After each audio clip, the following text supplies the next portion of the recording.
Okay, let me start. Quickly, let's recall what we have discussed in the last class. Um, so we discussed about inner product. Like we have seen dot product on R2, we made a similar construction, and that's what we are calling it as the inner product. And we could see what are the uses of inner product. You can find the length of the vectors and also the angle between the vectors. And also you can define norm using this inner product. And then we see how to find the norm and similarly angle between the vectors with the help of this inner product.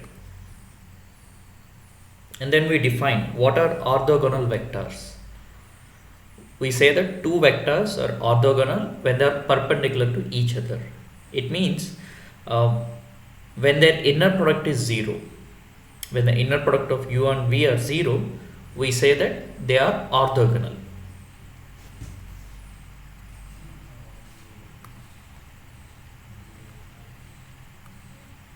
And then yesterday we made a construction like a matrix, a square matrix where the columns are perpendicular to each other, and similarly a square matrix where the rows are perpendicular to each other, and similarly a matrix A where the rows and as well as columns are perpendicular to each other. I gave you as a homework.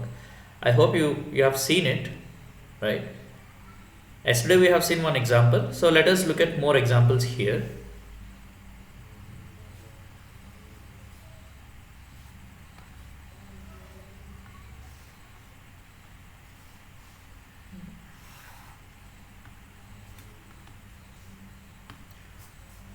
Okay, so here I'll give you an example.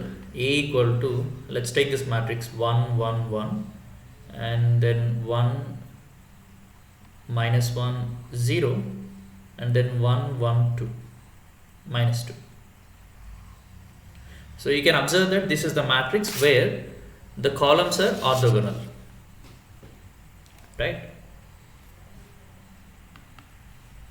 You can see the to check whether the columns are orthogonal or not, you can simply do one thing. You can look at A transpose into A. So if you get this as a diagonal matrix, then of course you can say this is where the columns are orthogonal. So let me check it here. When I take A transpose into A, what is it I'm going to get? Like A transpose is 1 1 1, 1 minus 1 0, 1 1 2. And whereas A is nothing but 1 1 1, 1 minus 1 1, 1 0 minus 2, right? So when you take this product, so what is the product? So the first one is 3, next one is 0, and the next one is 0, and the next 0, and this will be 2, and this is 0, and the next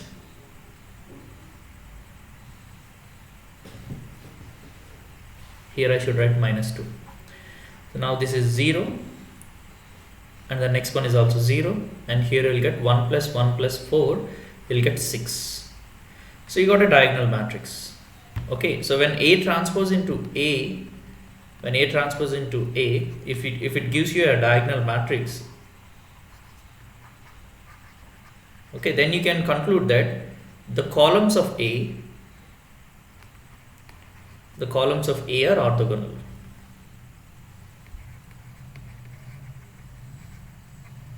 Okay, and similarly, if you look at A into A transpose, suppose if this gives you a diagonal matrix,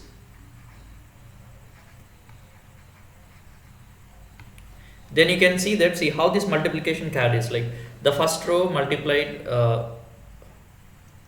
the interaction of, see here in A transpose A, I can see it like this. This is the first column of A taken dot product with the first column of A, right? So that gives us 3, and similarly the first column multiplied with the second column, that gives us 0, similarly the rest.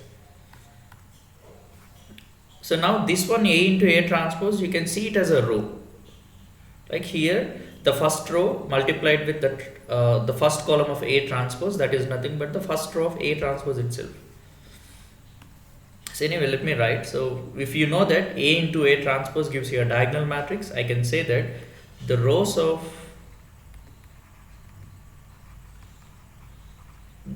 A are orthogonal.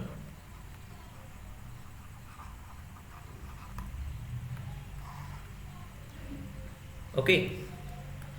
Now, when it is possible to have both the rows and as well as columns are orthogonal, it means this is what we are expecting. Like A into A transpose, this we want it to be a diagonal matrix, and similarly A transpose into A, this also we want it to be diagonal matrix. Suppose if you came to know that these two are getting diagonal, definitely that will be equal to an identity matrix. Okay, if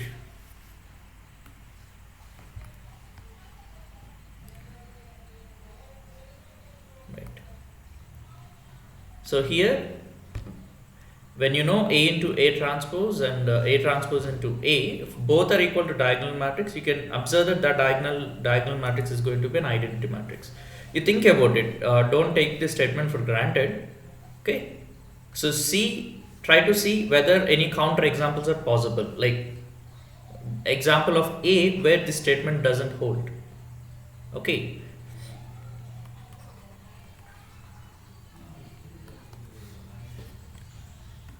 So here, let me take a matrix where A, suppose if you find that A transpose into A, if this is an identity matrix, then definitely we can conclude that A transpose into A, sorry, A into A transpose, that is also an identity matrix.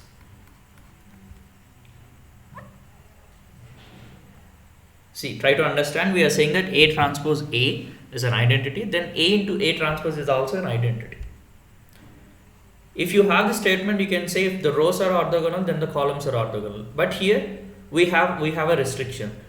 A transpose into A, we are getting an identity matrix. So we should understand what is happening here. So what is it we mean by we are getting a diagonal matrix, and what happens if we get an identity matrix? So you try to understand how the rows are given. Here, this element, if you look at number 3, this is nothing but the length square of the first row. Not the first row, you take the first column. So what is the length of the first column? That is 1 square plus 1 square plus 1 square under root, that's going to be 3. And when you root 3, when you take square of it, that will give you 3. Okay, and similarly if you look at the second element, the second element here is square of the length of the second column. Second column is this.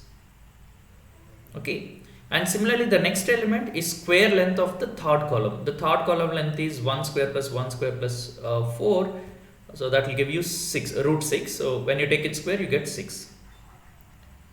So here we are exactly getting the first element here is length of the first column, the second element is length of the second, and the third element here is third diagonal element, that is length of the third column. Okay, if you see that these elements are 1, if you are getting identity matrix, it means the diagonal entities are 1. It means what? You are taking each row with length 1. Okay, so you're taking each column of length 1.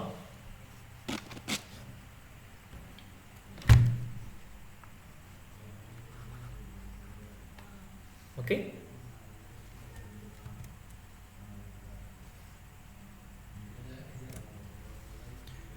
Now let's look at interesting thing here.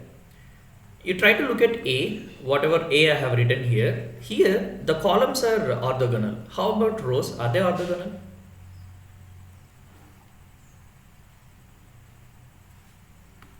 I'm talking about A. The columns are orthogonal. How about rows? Are they orthogonal?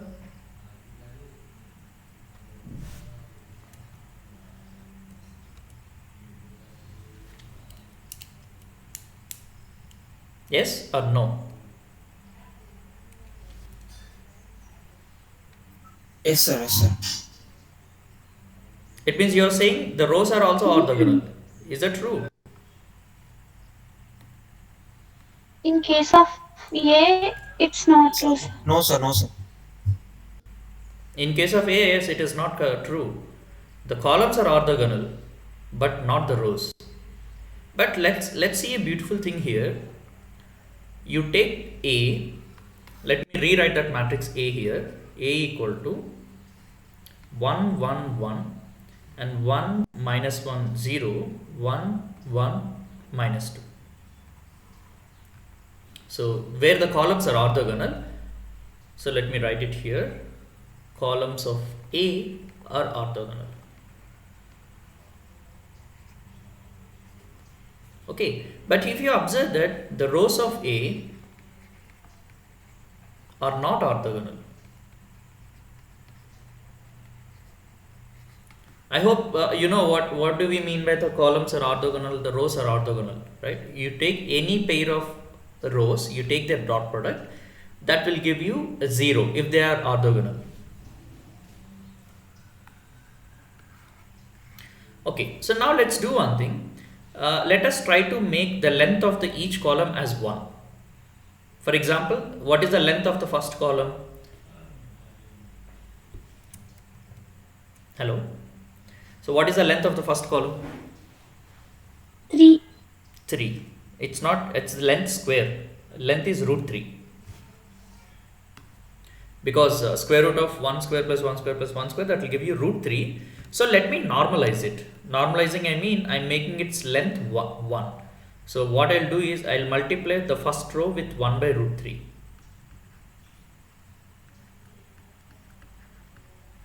Okay, so the next row, sorry, not the row, sorry, column. And how about next column? What is the length of the second column?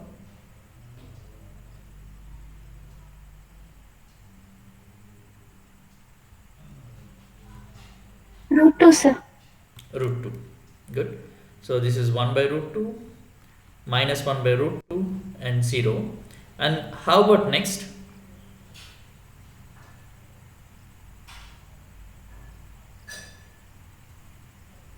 Root 6. Root 6. Yes. So 1 by root 6, 1 by root 6 minus 2 by root 6. Now you try to observe one thing.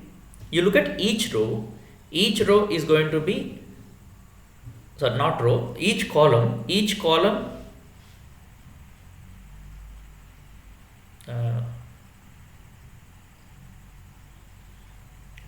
is orthogonal. I mean each column length is 1, whereas when you take dot product of any two columns, that will give you 0.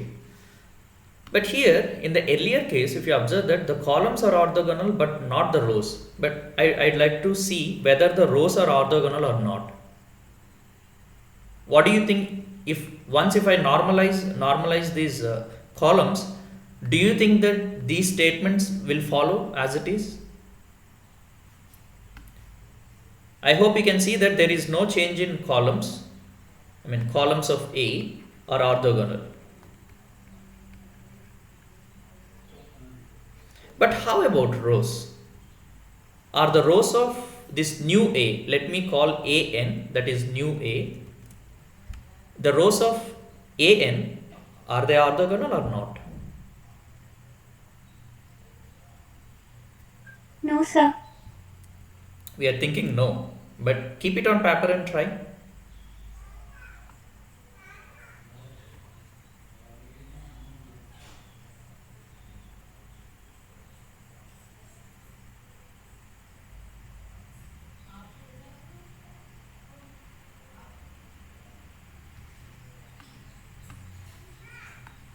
So let's try to see whether the first row is perpendicular to the second row or not. So let me just multiply the first row and let me take dot product of first row and second row. So I get 1 by root 3 into 1 by root 3, I'll get 1 by 3.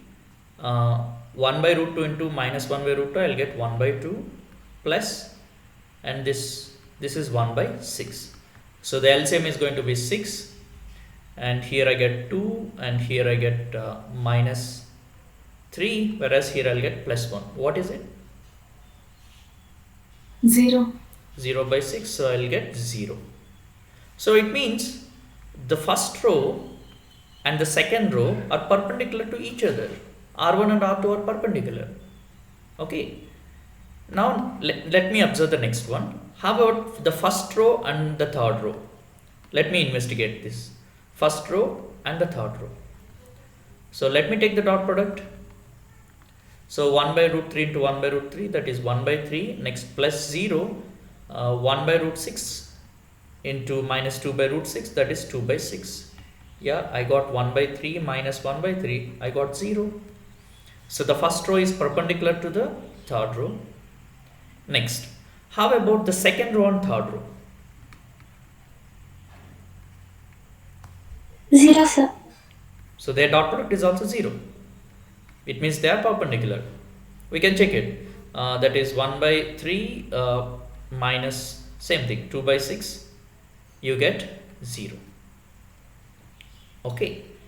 You try to observe earlier the matrix here, the rows are not orthogonal. The columns are orthogonal, but the rows are not orthogonal.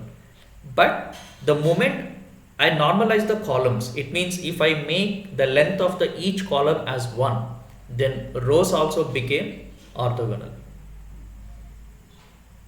This is interesting, right?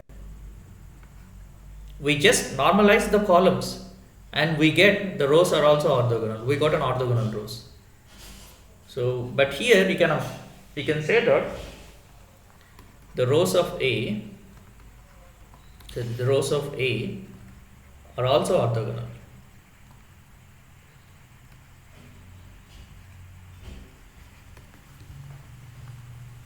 Okay. Now I asked you for this example, right? In the last class, I asked you to construct a matrix where the rows and columns are orthogonal. So you can simply do one thing. You just construct a matrix where the rows or the columns are orthogonal. Then you just normalize the columns or rows. Then you can get a matrix where both the rows and columns are orthogonal. Okay. And now let me define what is an orthogonal set. Let's say you have a vector space